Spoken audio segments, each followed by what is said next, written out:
వైశాఖ పురాణం 1వ అధ్యాయం. నారాయణం నమస్కృత్య నరం చైవ నరోత్తమం దేవీం సరస్వతీం వ్యాసం తతో జయముదీరయేత్. సూత మహర్షి శౌనకాది మహర్షులను ఉద్దేశించి ఇట్లు పలికెను. మహర్షులారా వినుడు. రాజర్షి యగు అంబరీషుడు బ్రహ్మమానస పుత్రుడగు నారదుని చూచి నమస్కరించి, మహర్షి, మీరు అన్ని మాసముల మహత్యమును వివరించిరి. అన్ని మాసముల యందును వైశాఖ మాసము మిక్కిలి ఉత్తమమైనది, శ్రీ మహావిష్ణువునకు మిక్కిలి ప్రీతిపాత్రమైందని చెప్పినారు. వైశాఖ మాసం శ్రీ మహావిష్ణువుకు ఇష్టమగుటకు కారణమేమి? ఈ మాసమందు విష్ణుప్రియులైన ధర్మములేవి? మానవులు ఆచరించవలసిన దానములను వాని ఫలములను వివరింపగోరుచున్నాను. పూజ, దానము మున్నగు వానిని ఏ దైవమును ఉద్దేశించి చేయవలెను? వాని ఫలమెట్టిది? పూజా ద్రవ్యములెట్టివి? మున్నగు విషయములను దైవుంచి వివరింపగోరుచున్నానని సవినయముగా ప్రశ్నించెను.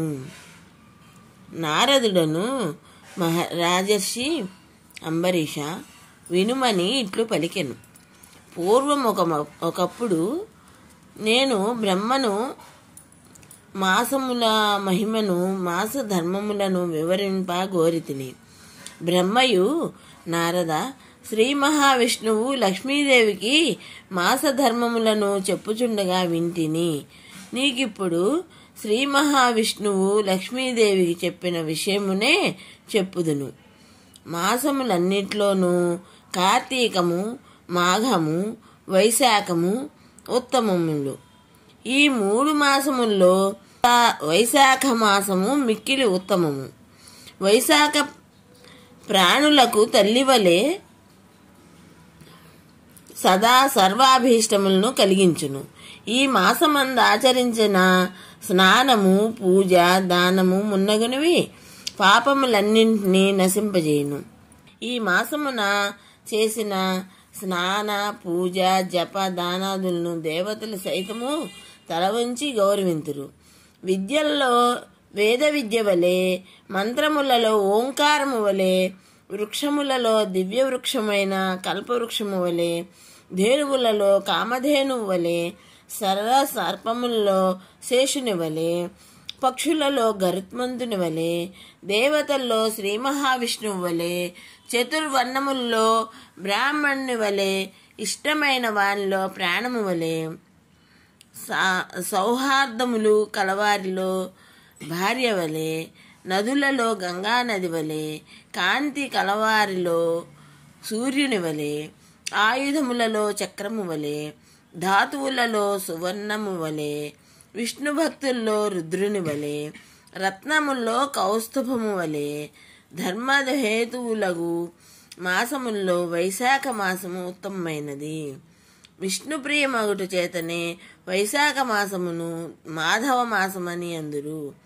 విష్ణు ప్రీతిని కలిగించు మాసముల్లో వైశాఖ మాసమునకు సాటి అయినది లేదు. సూర్యుడు మేషరాశి యందుండగా వైశాఖమున సూర్యోదయమునకు ముందుగా నదీ తటాకాదుల్లో స్నానమాచరించినచో శ్రీ మహావిష్ణువు లక్ష్మీదేవితో కలిసి అతి ప్రీతితో వానిని ఉద్ధరింపనెంచును.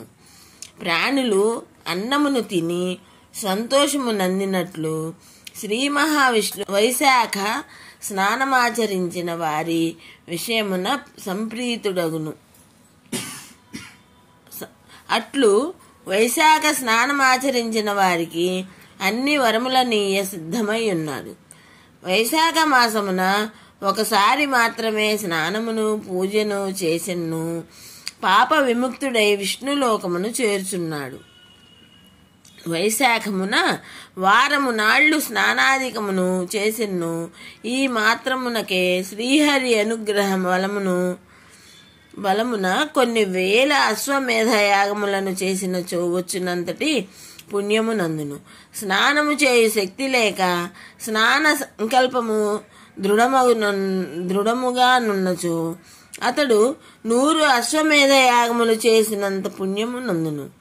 సూర్యుడు మేషరాశిలో నుండగా వైశాఖ స్నానము నది ఏరులో చేయవలనని సంకల్పించిన వాడే అశక్తుడై ఉన్నను కొంత దూరమైనను ఇంటి నుండి ప్రయాణమైన వాడు వైశాఖమున నదీ స్నాన సంకల్పము దృఢమగునచో విష్ణు సాయుధ్యము నందును.